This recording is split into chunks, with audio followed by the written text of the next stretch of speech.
মাত্র 313 জন বাহিনী এরা পানি পান করল না। তারা বলল আজকে জালুদের সঙ্গে মোকাবিলা করার মনে হয় আমাদের শক্তি আছে কিনা।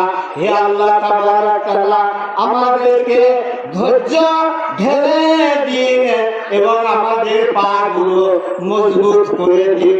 আমরা যেন জালুদ বাহিনীর সাথে আমরা যেন যুদ্ধে জয়লাভ করতে পারি।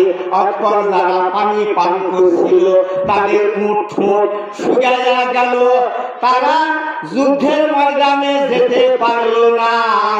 তারা ওই নদীর নহরের কিনারায় পড়ে থাকলো, তাদের পিপাসা নিবারণ হলো না। বলে নাউজুবিল্লাহ।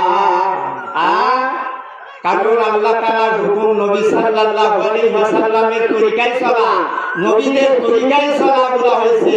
দুনো জাহানের শান্তি, দুনিয়াতে আল্লাহ তাআলা শান্তি দিবেন, আখিরাতে মুক্তি দিয়া জান্নাতবাসী করবেন। কাজে নবীদের অনুসরণ করা, নবীদের অনুসরণ করা, এই জন্য বলা হয়েছে মান আহাব্বা সুন্নতি, যে ব্যক্তি আমার